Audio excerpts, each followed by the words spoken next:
So I made a video yesterday about victim blaming and my opinion on it and my personal experience. And while I received a lot of positive feedback, there was some negative feedback, and there always is. And I just wanted to directly address that in a way where I can say what I'm thinking and not be interrupted every 5 seconds. Rape can happen to anyone. Man, woman, the people who do that to you or to anyone, they don't care who you are. It's about them getting what they want. And it's not so much about them getting sex, it's about the power they feel when they overpower you. You could go into and say there's 1,000,001 reasons why people rape, but it's really simple. Because people suck. Honestly. So, it doesn't matter what you're wearing or what you do, and that was the whole point of my last video, and people still seem to miss it. No matter how many times I illustrated the point by saying, I wore a soccer jersey, or there are women in business suits, or men in business suits, or little girls or boys on the playground. It happens. I can't think of a better way to say it than it happens. So, what I'm trying to say is, if it came off as sexist in my video, that's not what I meant. I did say in my video that men also get raped. Women do raping, men do raping. It happens. And there's a whole entire organization backing the fact that just because you dress like a slut doesn't mean you should be treated that way. They have something called a slut walk after a Toronto police officer said that if women want to be protected, they shouldn't dress how they do. So now there are slut walks everywhere. There was one in Philadelphia the other week. And it's the whole point of your body is yours, and just because, I'm wearing a tank top, just because it's more revealing than a t-shirt doesn't mean that I want it any more than someone wearing a t-shirt. And I wanted to say that if it's happened to you or anyone you know, I'm really sorry, but learn from my mistake and talk to someone. Start off small. You can talk to your best friend, and then someone obviously older and wiser that you can trust, and then hopefully, a family member or your parents eventually. Just someone. And don't sit there and hold it in for a friggin' year and let it eat away at you. If I could go back and change what happened, I would have told someone sooner. And I would have told more than just one person. I would have made a big stink about it, because it's something that you should make a big stink about. Because what happened, it's not about the fact that, you're raped. It's the loss of, a feeling of security when someone does that to you. You no longer feel safe where you are, or just, you walk down the street.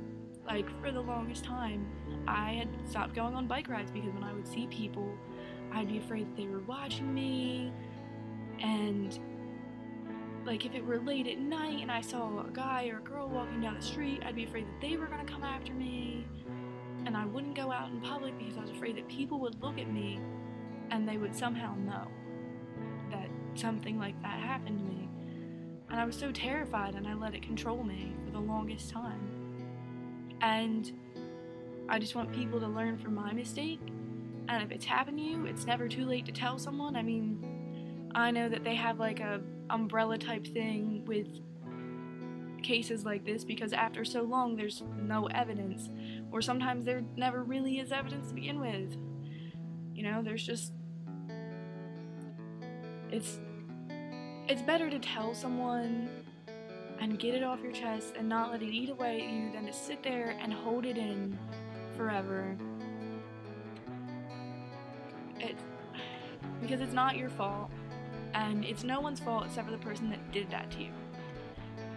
And you should try and get help, and maybe going and getting help will stop them from doing it to someone else, or maybe there was someone before you that they did that to. Because I know that when people are like, oh, well, I was raped, a lot of people say, oh, you're lying, you're bullshitting, you know, you just want attention.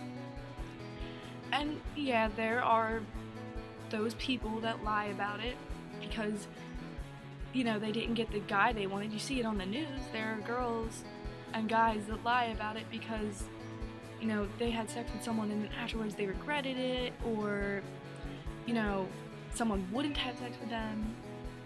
It's just, it's a lot of crap to deal with.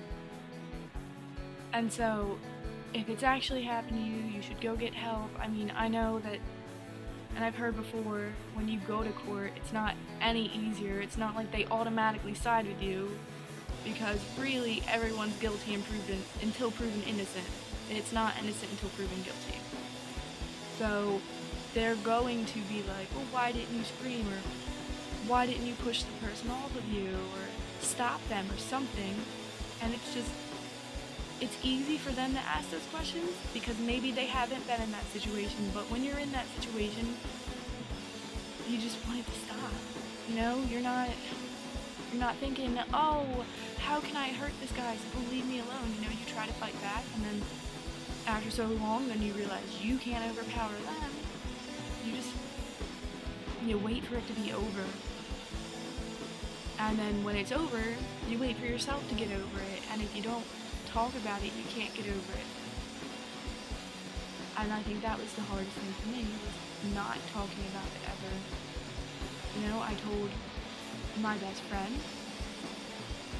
and then I just kind of, after bringing it up once, I didn't feel like I wanted to keep bringing it up, because I didn't want to take anyone off and have them be like, well, why can't you just tell? Because it's not that easy, you know? With any type of abuse, there's always victim blaming, you know? When a wife is beat by her husband, or, you know, a wife beats her husband, they're always like, oh, well, they must have done something wrong. You know, there's some reason why that happened. And it's just because people like the feeling of power. So it's ridiculous, and I just wanted to clear things up. And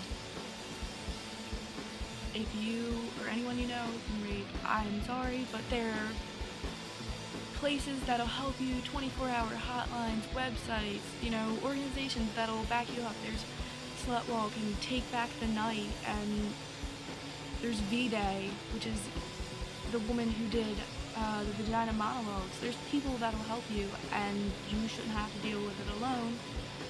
And if you ever just want to talk to a stranger, or maybe you actually do know me, you know, I've got an email address, I've got a cell phone, you know?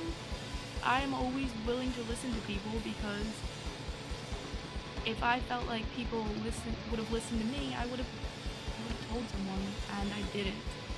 And so now, finally telling, it feels better. I mean, I still have to work on the part of talking to my family, but it feels better to have told someone and got something out there as compared to holding it in forever. Because, you know, it's not something you should have to go through alone.